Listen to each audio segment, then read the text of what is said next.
Welcome to the Unprofessional Professional Sports Show with your host, Brian S. Arndt, James Martin,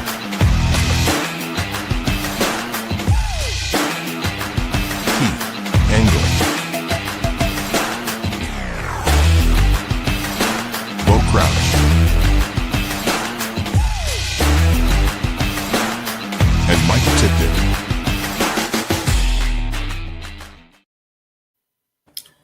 Good evening, everybody. This is the Unprofessional Professional Sports Show because it gets like that. 5 to 10 minutes in the show. It could be the 5 minutes last. You know how this goes. And I have my pals with me, Mike Tipton, James J. Train Martin, and, of course, Keith Engel from TGI Sports Network. How you fellas doing this evening? Why are my hands always doing this? In every video I see of myself, I'm like going, my hands are going. I married into talk with your hand. Well, at least you don't do the spirit fingers, that's different. You're very demonic. Well, you asked me how I'm doing. It's 6 o'clock. I got off work at about 5. I was professional then. I'm feeling very unprofessional right about now. There you go. That's what I like to hear. Oh. I like this version. Let's go. So, guys, we're going to start off with some Major League Baseball. And last night, Pete Alonso becomes the Mets' all-time home run leader, passing Darryl Strawberry's home run record of 252.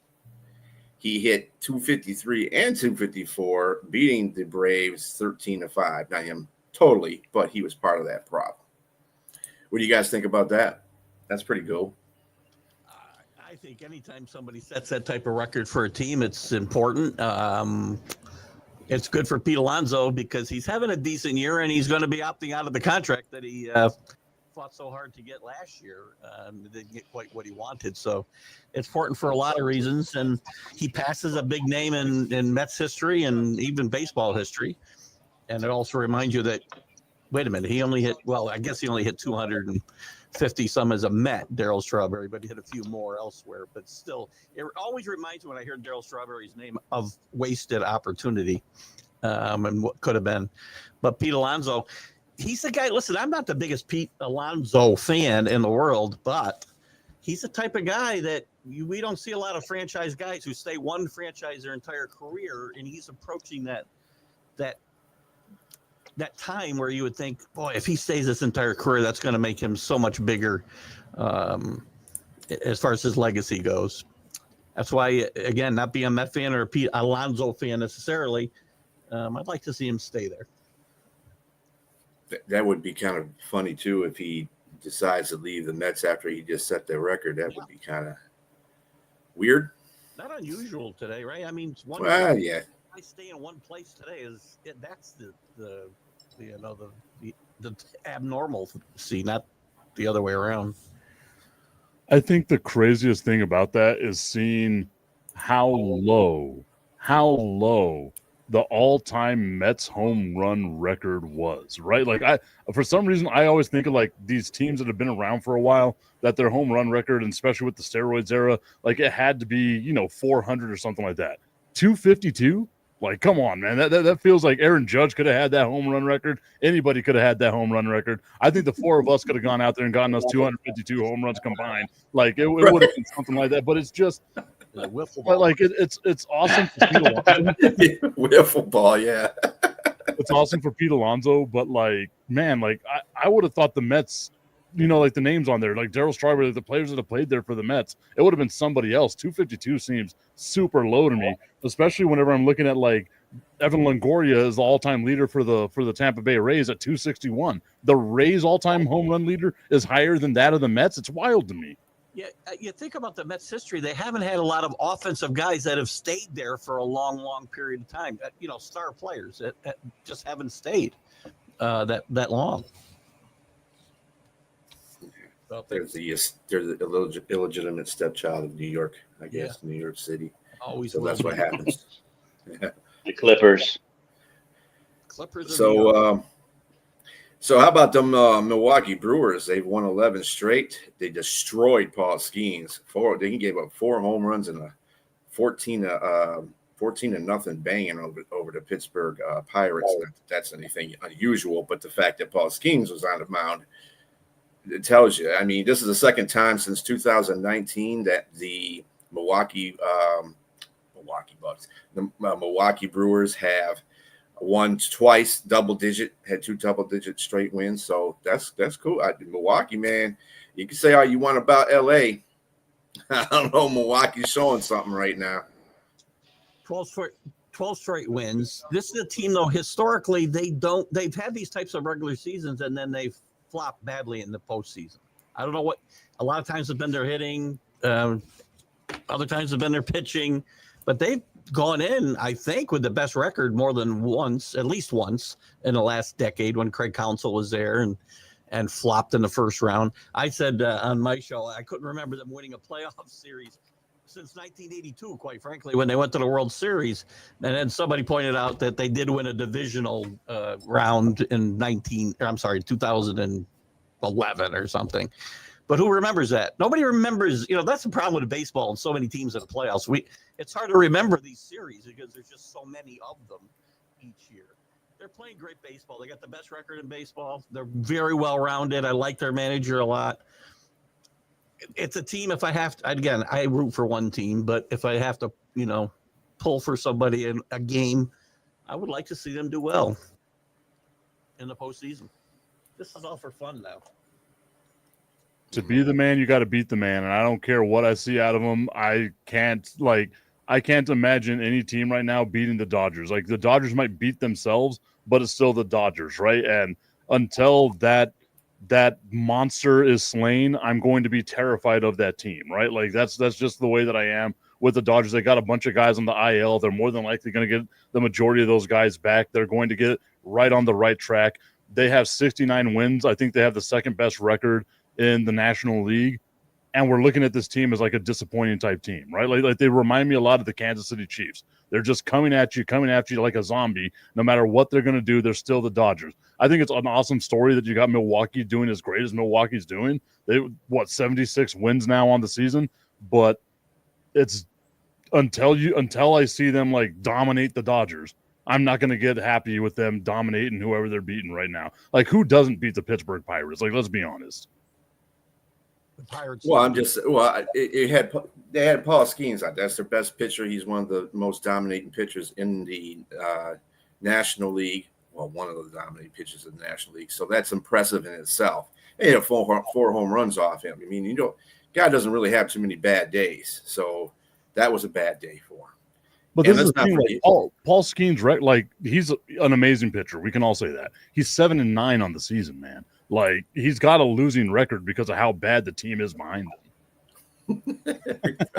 Yeah, Paul Skeens won't be spending a lot of years in Pittsburgh, to my other comment about, Yeah. He'll be a Yankee soon enough. That's right. He'll look good in pinstripes, I'll tell you. Yes, right. he would.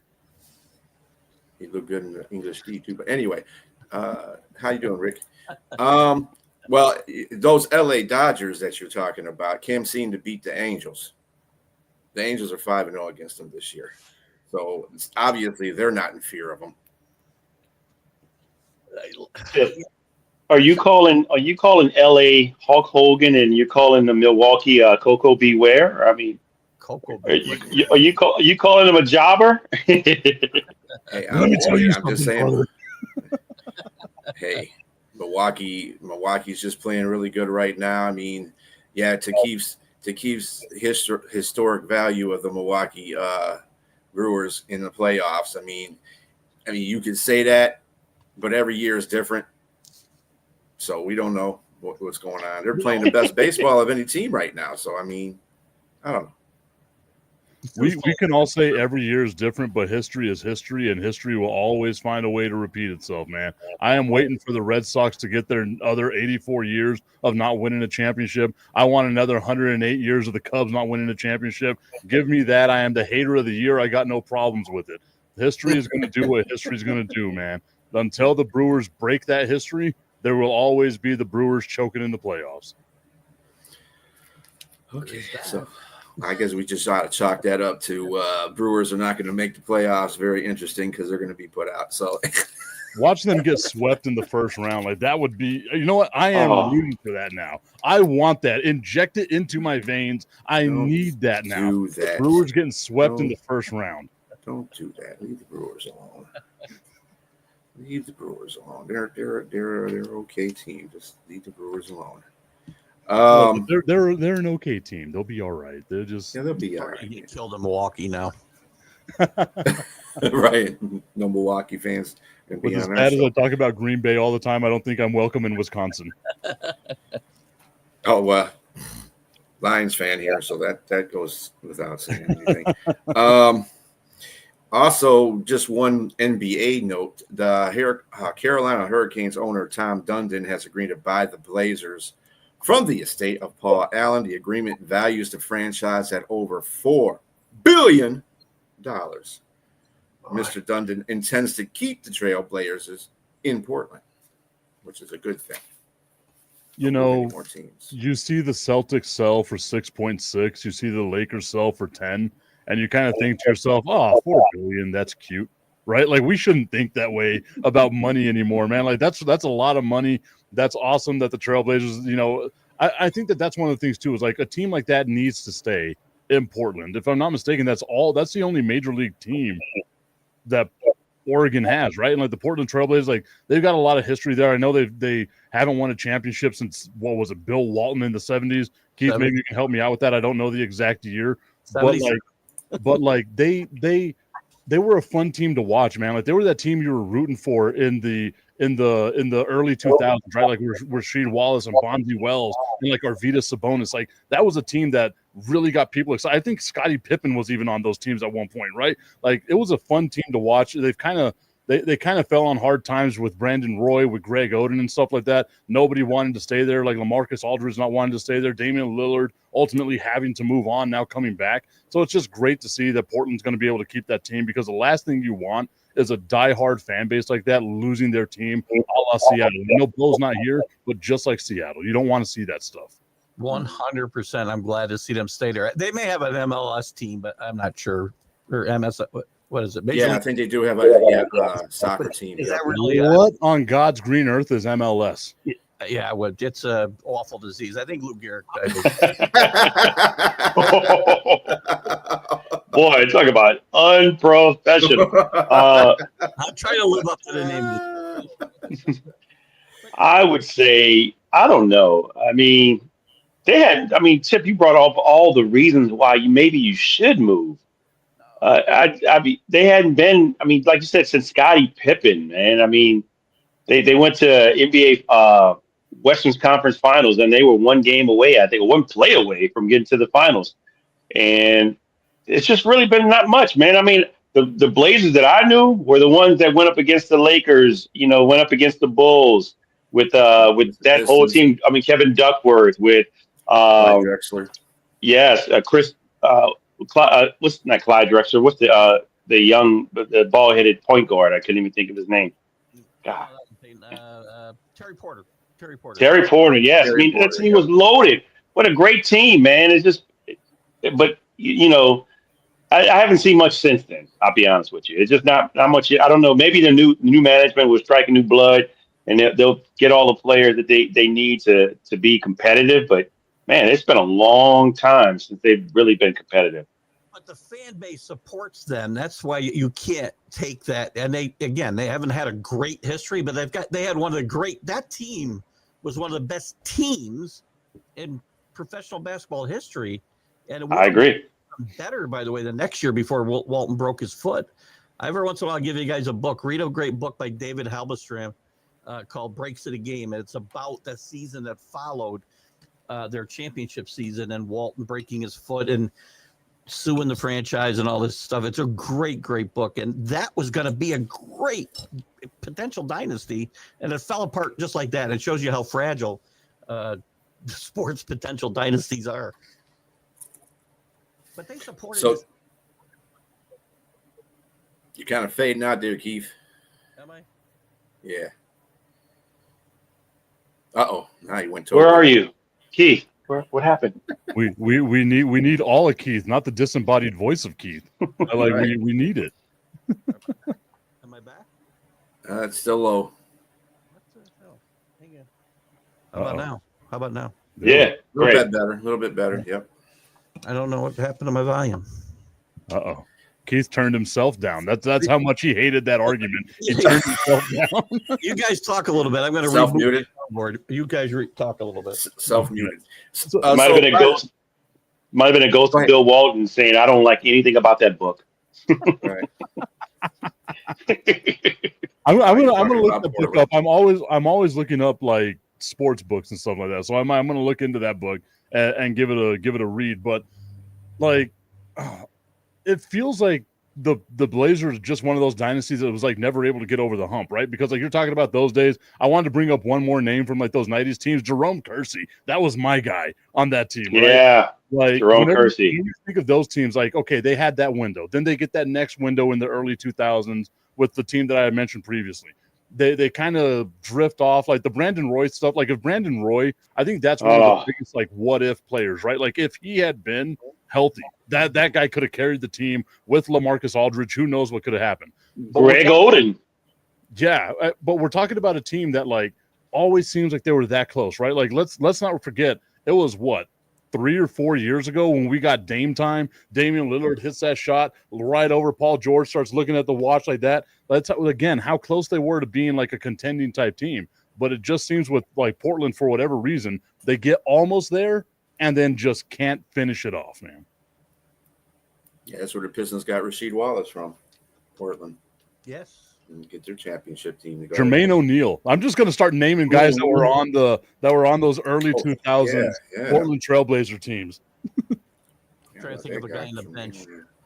How's my mic now? Will I sound good now? Yeah. Now going back to the early '90s, late '80s, there was another guy. He passed. Clifford. What was his name? Robinson. Oh, yeah, he passed, man. Uncle Yeah, Cliff. he was also a great player for them, man. It's just Uncle Spliff. He actually started a really awesome THC business in the early 2000s in Oregon. Uncle Spliff. oh really? That was his nickname. That was legitimately his nickname. Uncle I love Cliff. Uncle Spliff. Yep. Uncle Spliff. Uncle Spliff. Excuse me. Yeah. So anybody want to care to comment to the Crooked Commission's question down there about what are your guys' thoughts on the UFC being bought by Paramount for $7.7 billion? So I'll start it off with this. Like that's awesome for the UFC. Like we're watching the UFC continue its trend upwards, right? My biggest issue is that, like he says, there are no more pay-per-views starting in 2026. That is not the case. Dana White came out yesterday and said, we're still going to have pay-per-views, guys. Like you have to pay for the streaming service, kind of the same way that they were doing with ESPN, where if you have ESPN Plus, you can get UFC fights and watch the undercard. But if you want to watch the main event, you got to pay a little bit more, brother. So they're still going to have that pay-per-view model in order to make sure that they're making their money. It's wild to me, though, that we're talking about the UFC in this type of stratosphere because I feel like they should have stuck with ESPN, right? Like the marriage they had with ESPN had them all over the place. People were talking about the UFC all the time. Who the hell has a subscription to Paramount? Like genuinely. I do, actually, yes. You were 100% my Of target. course, you're gonna keep always have it. Paramount. Mine is free through Sling, so You guys don't watch I got any one. Shirley Sheridan shows? Are you kidding me? You don't watch Yellowstone or Landman? I watch Yellowstone. That's the reason why I got it. Thing? I mean, great shows. You're missing. You don't know what you're missing on Paramount.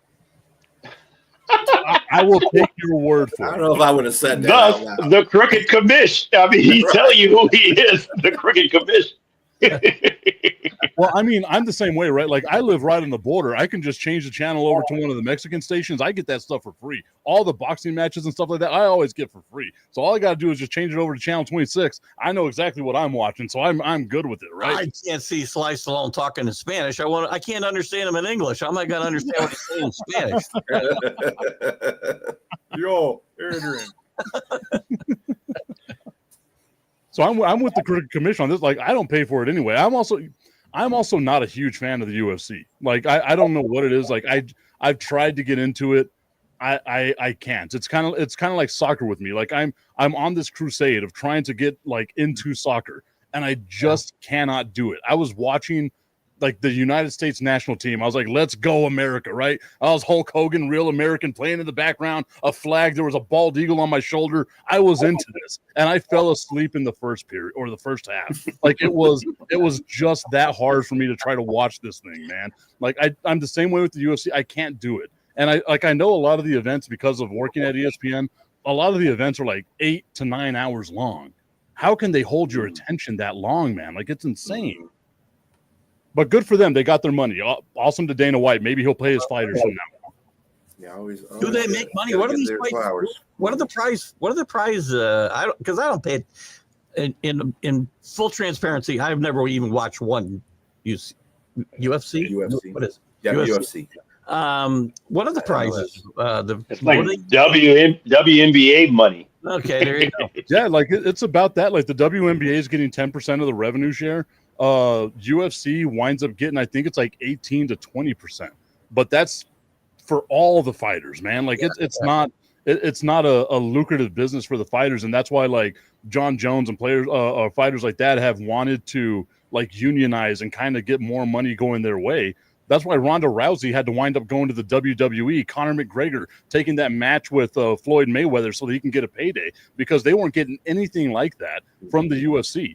Yeah. Maybe now with $7.7 billion they will, but nothing in Dana White's history makes you think that he's actually going to wind up paying his fighters. Greed. Jeez, that's like. Could you imagine getting your ass kicked on national TV for $10,000? Like, I ain't doing it, man, because now I've got to pay like all the people behind me that helped me get my ass kicked. Losers in boxing make. I mean, the fit guy makes more money than that.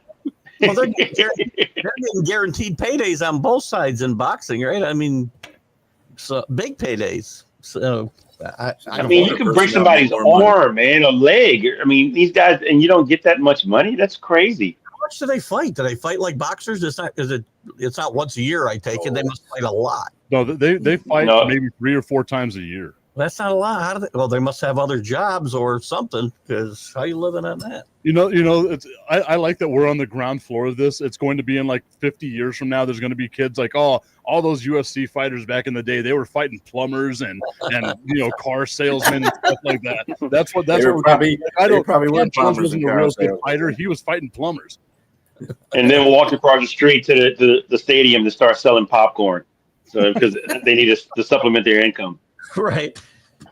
I came across this old YouTube video, and this old bastard couldn't even get the letters in the right order when he was talking about the fights. But like, so the Cricket Commission saying that they get $100,000 or more depending on how big your name is. Again, like look at a Jake Paul fight. Like, and we can say this, like boxing might have gone this weird route with Jake Paul, but even Floyd Mayweather and Conor McGregor. Conor McGregor lost that match. It was an exhibition match. He loses that match and made $250 million from one boxing exhibition. I do that. Of course. I would too. Sign me up. I actually paid the pay-per-view price to watch that too. I was like, I'm watching this one for sure. My eyes would be like this when I'm trying to sign my check. Right. Trust me, it's $250 million. I'll trust you. With my eyes open.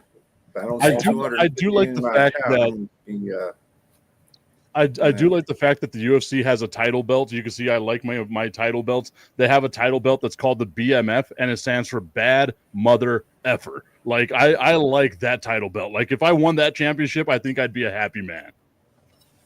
I don't need to pay me. I'm like Deion Sanders. Pay me. I don't need. If I'm a bad mother effer, pay this bad mother effer. Yeah, please. Could you imagine you're the bad mother effer? You got this big old belt, but you walk out with $20,000. Walking out to your Festiva, Ford Festiva, you barely fit in it. Again, before you have to pay the. Why does that have Kanye West written all over it? But anyway, win the Super Bowl and drive off in a Hyundai. Yeah, you're the bad MFer and you drive off in a Festiva. Walking out like Bubba Smith when he tried to get in that little bitty Honda Accord, he had to take the seat out and drive on Police Academy. If you all remember that. Yeah, yep. Yeah. So speaking of people getting paid, switching over to the NFL, running back James Cook and the Buffalo Bills agreed to a 4-year, $48 million extension, $30 million guaranteed. About what I thought he was going to get paid, $12 million a year. That's about what he should. He was aiming for 15. I see what he was doing. He was starting high and just working down from that point. So that's good. I'm glad they need him. I think he's a big part of that offense. 100%. He's one of the best backs in the league at this point, and now he's probably one of the higher paid guys because we're still not paying running backs, and probably aren't going to. I think Saquon's the only guy getting any kind of real money. McCaffrey. I mean, it's And funny. Kamara, yeah. That's true. This team needs him for sure. I mean, they're not that deep at running back. I was watching Hard Knocks just before I came down. I was watching last night's Hard Knocks, and he still hadn't signed yet, obviously. But they talked a lot about the hold-in and whatnot. He participated even when he did practice early on, and then he did the hold-in thing. But and it's probably a better way to go about this. It's a more amicable way to go about these contract disputes because he's there participating in every bit of training camp except for practice or the game. They want him to play in the game, and he could if he wasn't practicing, obviously. But I don't know. Again, I'm glad these guys get their money. I just want them to, like I said 100 times, if you got a contract, you should be willing to fulfill it. And if I want to give you more money, I will. And if I don't, you should fulfill the one I already gave you. But good for him. Got his money. Didn't miss any games. That's a very Jerry Jones style of thinking right there, Keith. I love it. It's awesome. I Yeah, did like times. You're right. but like he said, like Duke got paid. He's a big part of the team. Awesome for them. I still don't think this is the Bills' year. There's something about that team that I feel like they've got to find a way to get better, right? Like we've seen them go into the postseason and have underwhelming performances. And I don't think it's going to be the running game that's going to wind up helping him out. Good for him. He got paid. Like he's going to help them get to the regular season or get through the regular season, be a playoff contending team. But what do they do in the postseason is really what matters with this team now, right? Like we're beyond the whole. It's cute if you're a team that wins a ton of games. It's super cute. Now it's the pressure on of you got to start winning rings because if you don't win those rings, now the legacy of Josh Allen, the legacy of that team is going to start falling back. So good for him, but the pressure's there to perform and win championships. And until I see that with the Bills, everything they do is going to be super underwhelming, just like Hard Knocks. Hard Knocks sucked. The first episode of it was terrible. I'm normally a fan of Hard Knocks. I say Hard Knocks, I knock down Keith's microphone. That's what I do, baby. The microphone was going through it with the Hard Knocks. Gremlins here. I don't know what's going on. No, by the way, the second episode wasn't much better. It used to be so much better. This show, it's terrible right now. Liev Schreiber, its voice, the narration is the only thing that's any good. The show itself, there's no storylines here at all, except the Bills not winning a Super Bowl, which they don't even really hardly touch on, except for about 2 minutes this last episode. Well, that's a chance they took by putting a winning team on there. That's what it was. It's basically made for teams that are struggling and are trying to get out of that hole. Right. If anything, like Hard Knocks needs to be around the Dallas Cowboys 24/7 because that would be the circus you want to cover.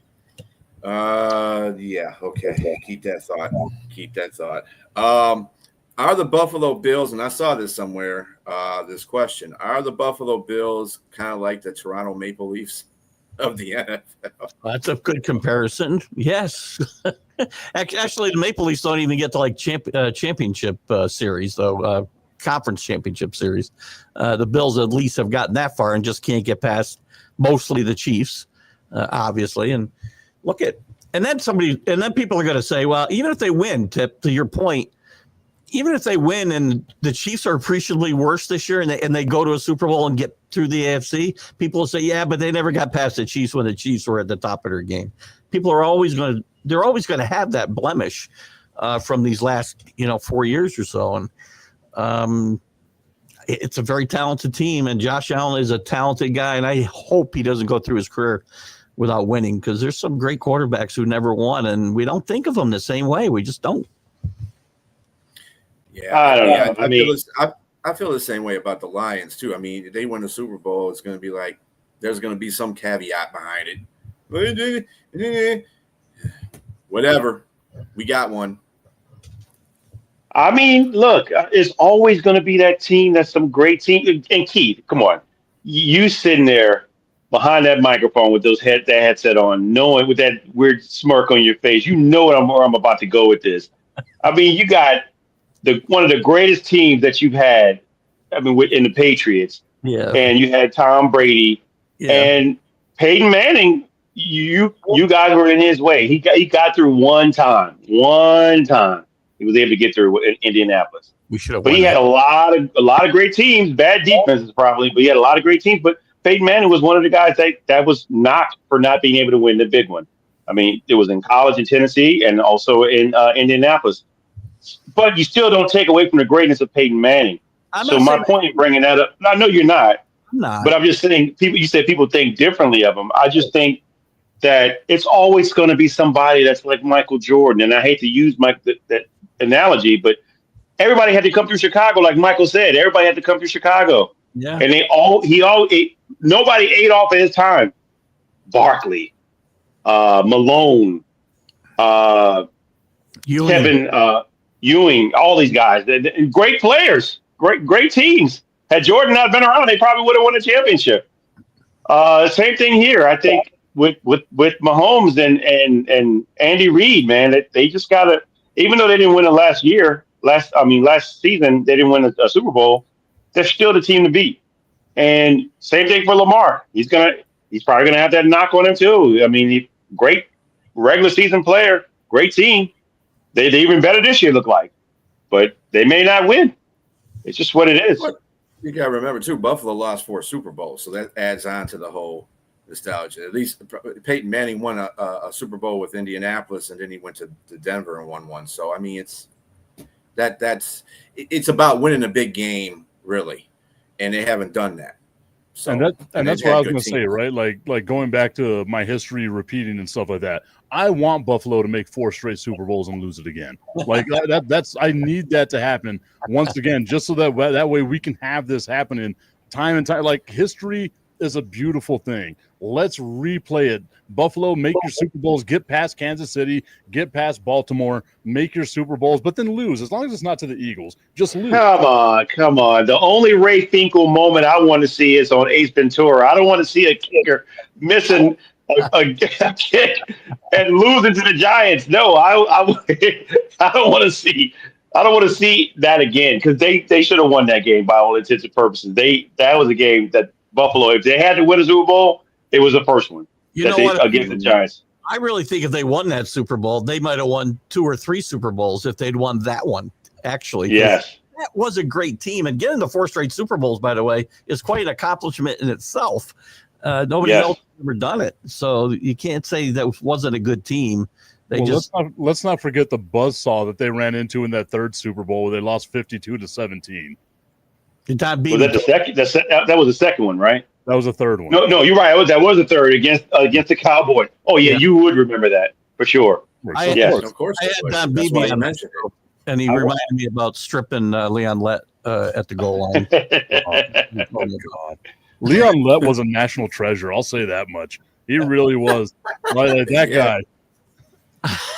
By the way, I dated a woman that he was her cousin. Nice.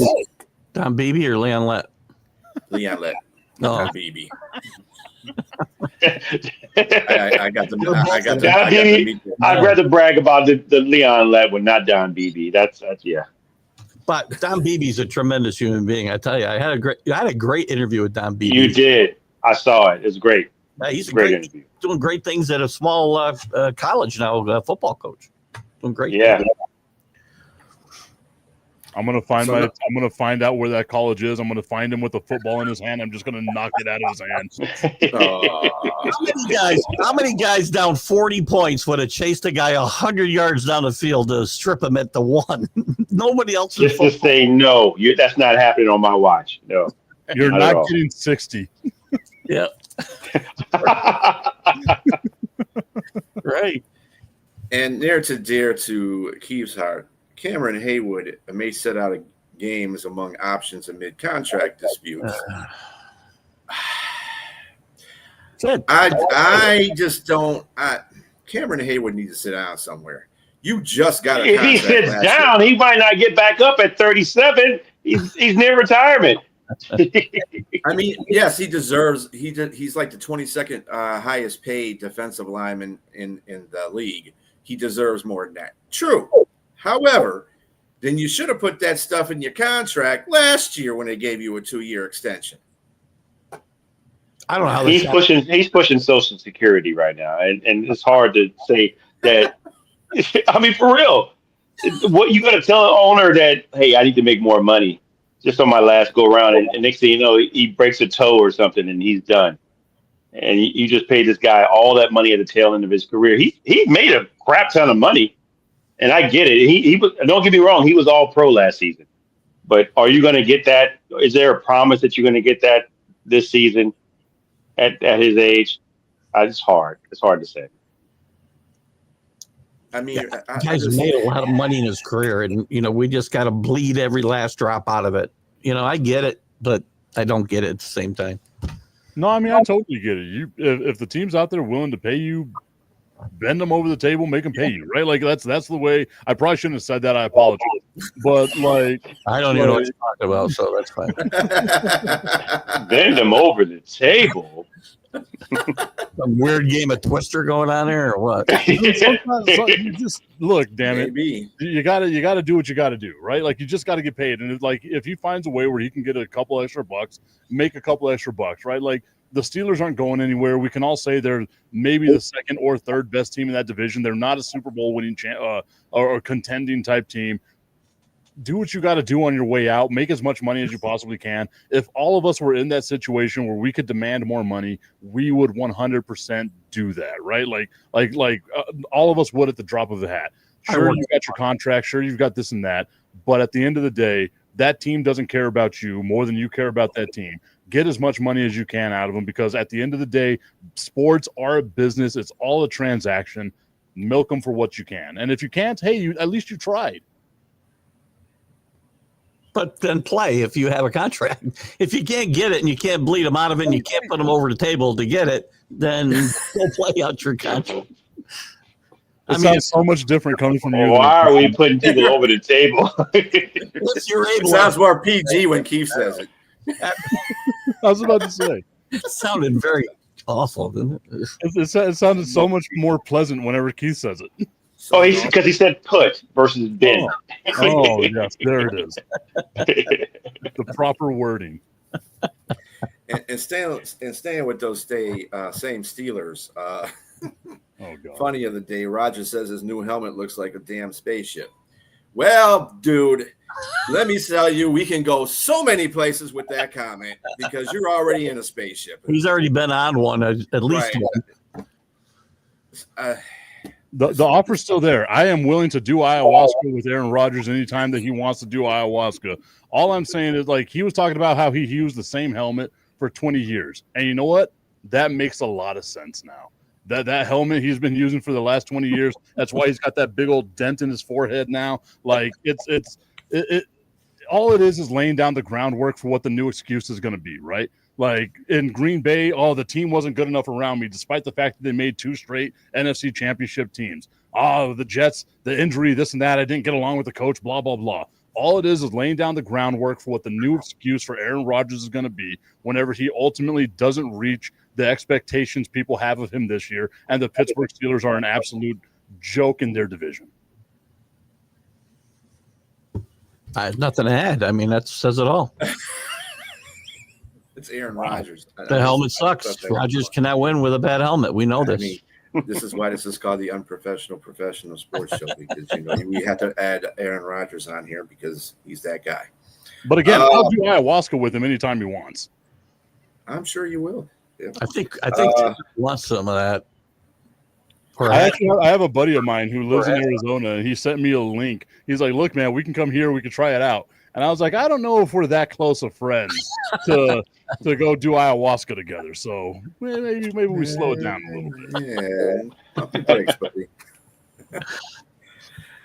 Okay, so Shedeur unlikely to play versus the Eagles due to an oblique strain. He suffered an injury during drills early today. Let's see. A lot of people are yelling conspiracy in this whole situation, and I'm trying to figure out. There's a lot of ways this conspiracy could go, but I don't know what your guys thought on it. Well, I'm not a big conspiracy theory kind of guy, so I doubt there's any. I'm an Occam Razors kind of guy. The simplest answer is almost always the right one, and I'm sure he got an oblique injury and he needs to sit out for a while. I'm pretty sure that's what it is. I mean, he looked good the other night. It's probably good for him if he doesn't play again for a while. I don't know. But it also gives another guy a chance to step up. So I don't understand. Look at conspiracy theories. I don't understand. I'm sure Tip's got one here. He's got that look that he's got a conspiracy theory. My question was going to be, what is the conspiracy theory? Like, I'm interested to know now. Like, what is the conspiracy theory? There's one that there's one in favor of the Browns and one not in favor of the Browns.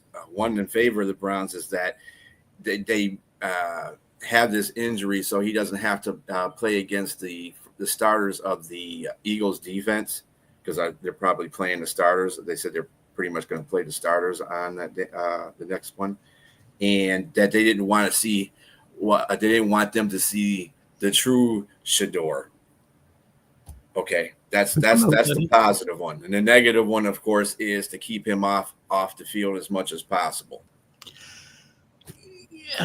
Whatever. Him playing well is good for them no matter what. If they don't want him on a team, it increases his trade value.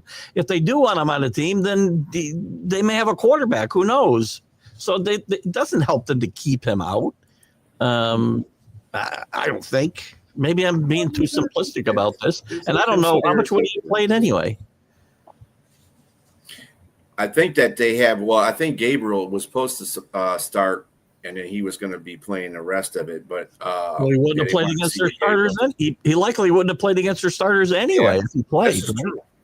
Well, like I said, it's conspiracy. I mean, the Browns have 6 quarterbacks that they've got to get a look at, right? Like, we know Flacco's probably going to be the starting quarterback. Deshaun Watson's going to be there no matter what. Kenny Pickett, you got to see what you got with Kenny Pickett. You got to see what you got with Dylan Gabriel. You got to see what you got with Shedeur, right? Like, I'm one of these people, like, it's the preseason. Don't get too high, don't get too low. And I think this is what the issue that I had on Monday was, right? Is like, if you had just read, oh, man, Shedeur Sanders had an amazing game. And I was looking at the article. He showed this amazing accuracy and blah, blah, blah, blah, blah.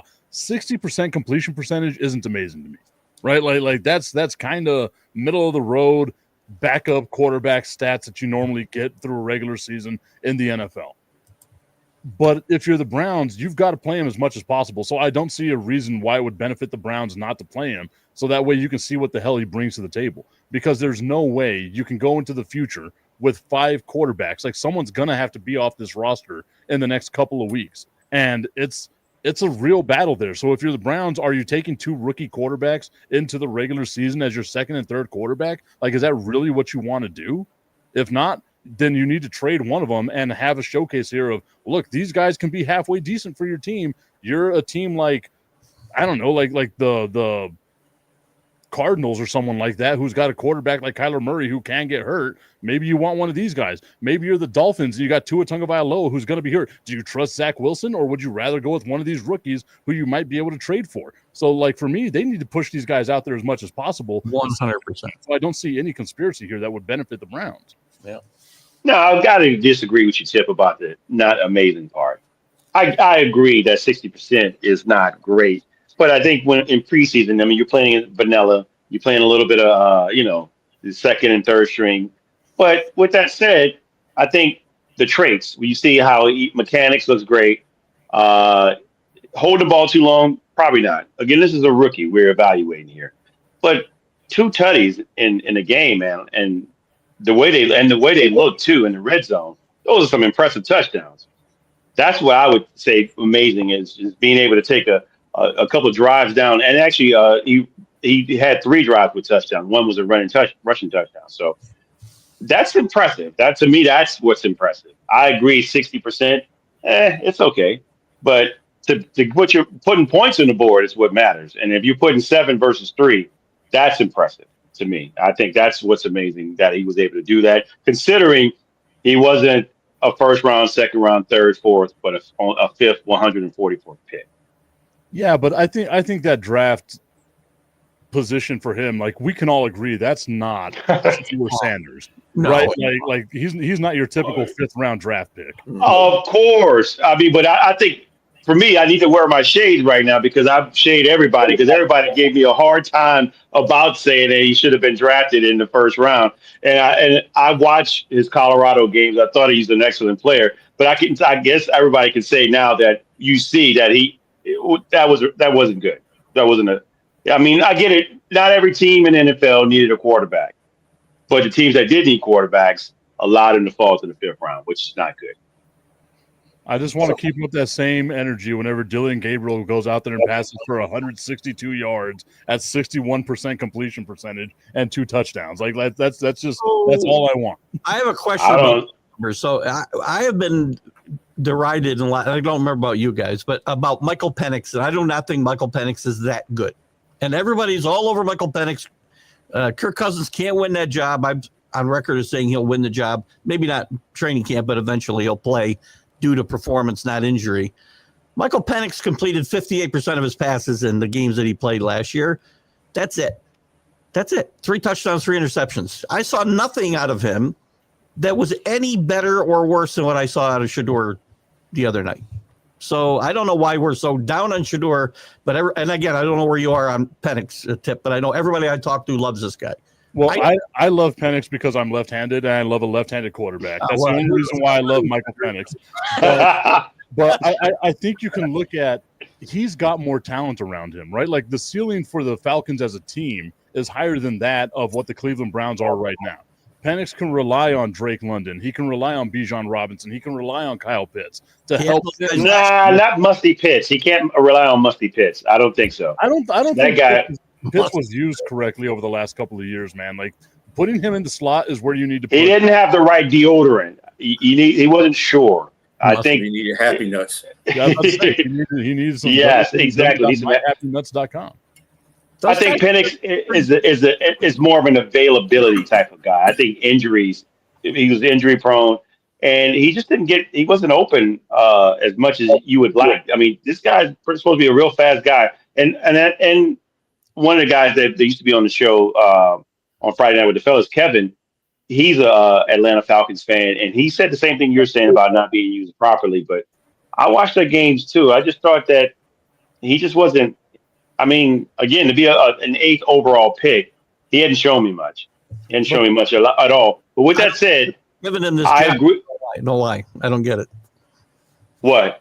I don't know why Penix has been anointed as the next great Atlanta quarterback. I'll say this. I'll say this. I'll say this about Penix, and I'll leave it at this. Everything is based on what he did in college, is what he did at Washington. A lot of guys. And I know how you think. Don't get me wrong. And he only played. How many games did he play? When he took over. 5. 3. He started 3. He played 5 games. He started 3, I believe. Then That's.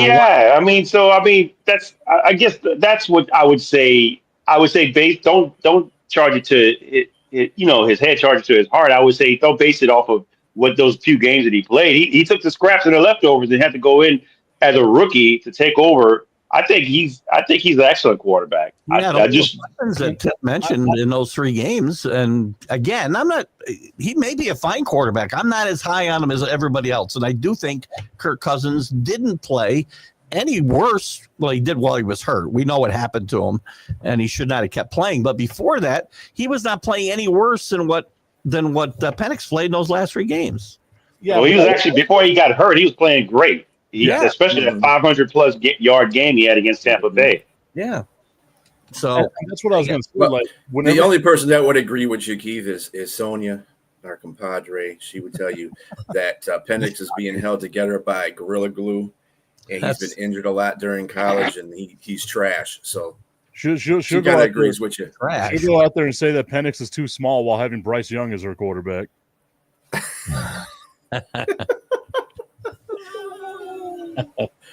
Bryce Young represents the lollipop kids.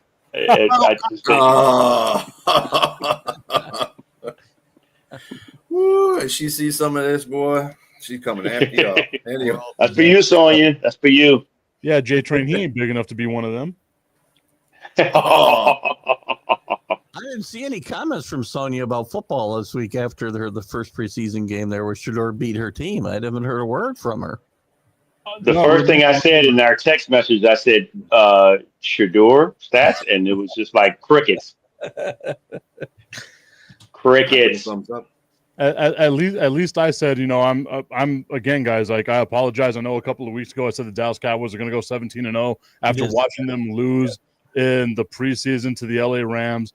I think 0-17 is more than likely the route that we're going. Wow. Stop. Well, at least you don't overreact one way or the other, at least. Well, that's true. Yeah, he's not a primetime guy. For some reason, he doesn't.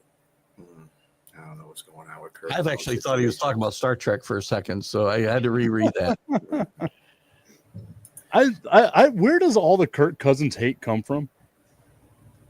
I think it's just what Rick said, his inability to win in primetime games where everybody's watching. I think that's where it comes from. I really do. But last Although I he did switch that. He did I was switch about to that. say he won the majority of his primetime games last Yeah. year. Like, he beat the Eagles on Yeah. Monday Night Football with a comeback. Like, That's a great point. Yeah. like again, Kirk Cousins to me not the greatest of quarterbacks out there, but like I feel like we need to stop hating on the guy. Like, he's had being a 4th or 5th round pick, he's had a pretty solid Fourth, career. yeah, he has. And what I will say is the real MVP is his agent. He got him the first guaranteed contract at $84 million, 3 years, and he got him all this money with Atlanta. So kudos to his agent. I need to hire him for my next gig. See what I can get out of him. Right. Bend him over the Here's table info. and get as much money as you can. Oh my goodness. So is everybody ready for next weekend, the start of college football? I know Keith is. Absolutely, absolutely. By the way, week 0 next week, which we just started calling it week 0 here a few years ago, it became a trend. This is the first time we've had 2 ranked teams play each other in week 0, in Iowa State and Kansas State going to Dublin to play, where they usually send Notre Dame that week. But we got 2 other teams going out there, and I'm excited about that. There's a couple of games next week that I like a lot. I like that one. We all talk about week 1 because we know that we got some big matchups in week 1. 3 games with top 10 teams playing each other. But next LSU, week, baby. well, that's one of them. And but in week 0, you got that game, and I'm really interested in the UNLV game because I want to see the launch of the Dan Mullen era in UNLV. I think Vegas has got a really decent shot of getting in the playoff and being that group of 5 team in the playoffs. So I'm interested in that game too. So I think there's a couple of fun games to watch. They're playing Idaho. I think they're playing Idaho State, if I'm not mistaken, or somebody else, somebody like that. Well, I mean, Keith, are you talking about the top 25 tonight? Yeah, we'll be talking about the top 25 and, you know, who's going to drop out. Every 18 of the last 20 years, a team ranked in the top 10 in the rankings preseason did not finish in the top 25. So who's that going to be? Am I the only person that doesn't care about the top 25 preseason rankings? Like, there's no way. They matter. I'm not saying they matter. There's no way that Texas should be number 1 and then be a 3-point underdog to the 3rd ranked team in Ohio State. Like, if you're the number 1 team, I figure you'd be favored in your first game of the season. To me, they shouldn't rank anybody until, I don't know, week 2 or whatever. Because what's the point? Again, we haven't seen anything. We don't see preseason games. We don't see anything. We're just got news coming out of camps and whatnot. But They there's a looked lot really good in their spring game. In the spring game, they looked amazing. Yeah. They were. Yeah, but the biggest news has to be Penn State being number 2. And they almost in the AP poll, they almost caught Texas. They weren't that far behind them. And again, I don't get that. By the way, it's ironic that they're even in the top 10 when James Franklin is like 1-19 against top 10 teams in his freaking career. They're going to be the team that drops out of the top 10 the fastest, right? Like Miami's ranked number 10, and they're going to find a way to stick there for a while. Like I do think like the first week of college football, like 0 week is always fun. That's where like we get our first taste of it. But this year, week 1 is going to be so much fun. Like Miami, Notre Dame, that's going to be a fun game to watch. Like it's just great game. It's fun to watch. And you know, like with that, like the college football playoff committee, they're going to have their work cut out for them, because you normally don't have teams ranked this high facing off against each other. We got 3 games in week 1. It's going to be so much fun this season, and I'm looking forward to it. I'm not sure there's ever been a week, much less week 1, where we've had 3 games with top 10 teams involved in it. I don't think it's happened. Yeah, maybe. And I'm excited about one of them, LSU versus Clemson. Both Tigers, both Death Valleys. That should be it. That's going to be a very telling game. And by the way, Brian Kelly hasn't won an opening game since he came to LSU either, by the way. Yes. But you wait, buddy. LSU's going to roll in there as underdogs, and they're going to win. My man, Michael, is it? So how you say that name? Ditton. Ditton? I didn't want to jack that up. Ditton Edwards. Ditton Edwards. Appreciate it, kid. Smooth. That was so smooth. Wow. Yes. It was smooth. That's why we're So doing while it. you guys are, so while those top 10 teams are beating each other up, you know, Michigan's get to play New Mexico, and they'll whoop their behind, and they'll just go right up in the rankings. Oh, I hope New Mexico just puts a hurting on Michigan. Like, I'm here for all the chaos, right? Like I'm a Texas Tech fan. There's a part of me that thinks like Arkansas Pine Bluff can find a way to beat Texas Tech just because Texas Tech finds a way to lose games that they should always win, right? The same thing being here in El Paso. I am a University of Texas at El Paso alumni. They're going to find a way to go 0-12 this season. I'm excited about it as well. Like I'm just glad that college football's back. The NFL is back. I was injecting preseason games into my veins the other day, guys. That's how obsessed I am with football. I was watching the UFL of all things just to get me by. I'm glad that we finally got here. By the way, Texas Tech, based on payroll, they probably ought to be in the top 10 anyway, because they got whoa. We don't talk about payrolls here. All right, there is no payroll. It's all on the up and up. We are. Everybody's all over Ohio State last year for $20 million. Texas Tech has got $55 million invested in this team. They better do something. You said it correctly. Invested. They're investing in the future of these student athletes. These are going to be amazing human beings whenever they leave Lubbock. Michael Crabtree and somewhere Michael Crabtree and Patrick Mahomes are wondering, like, where was all this when I was playing? Right. Well, they actually got time in the NFL. I think the one that's complaining about it is Graham Harrell. He's like, man, I was a team. I was a quarterback on a number 1 ranked team for 1 week. Where's my money at? I hope they do well. Mike Lee they were ranked number 1 for 1 week after they beat Texas in that amazing game, and they got slapped and lost by 60 to Oklahoma the next week. It was the best week of my life when Texas Tech was ranked number 1. I'm sorry. Wow. I know I'm gonna be biased when I say this. I just have no faith in Ohio State beating Texas. I just don't. I think Texas is much better than Ohio State. People, look, I don't know that they got 14 guys that went to graduate matriculated to the NFL. Georgia was able to replace guys like that, but Georgia got worse, a little worse each year. What are they doing here? That must have been a great date that you went on, man. It must have been amazing, because I know Texas Tech is investing in those student athletes, or like South Park would say, student athletes. Yes, student athletes. Oh, God. Listen, it's going to be a fun season. There's a lot of great storylines, by the way. And by the way, Archie Manning has put out a little warning to NFL teams that want to tank, because he says Archie ain't coming out till 27. So I think that's the right age 27. I mean, how long is he going to stay in college? I meant year 27. But I know what you mean specifically. I'm like, how long is he going to stay in college? Is what I'm saying. Well, don't Oh. forget Miami had that player that was in college for like 9 years. Last year, finally retired from college football. So, that was awesome. He was a tight end. I can't remember his name, I but he think played it's- in Miami. It might have been McMillan, I think. I think it was his name. He's a big kid, like 6'9". Mhm. It was McMillan. Yep. Was Yeah, it and- McMillan? I mean, the Saints got Tyler Shuck. He's 26 going on 27. So, I mean, yeah, we'll see. I am going to say this is the last season of the COVID holdovers and stuff like that. So this is the last year that we get the 7-year seniors, the 6-year seniors. We'll never see this again. So embrace it the way that you should. And with that, It's we okay. have to end our show. The Unprofessional Professional Show. Thank you, gentlemen, for joining in. Jeez. Y'all have a good evening until the next Wednesday, folks. Peace out. Have a good rest of your week. Enjoy See you some guys. football. Bye-bye. Take it.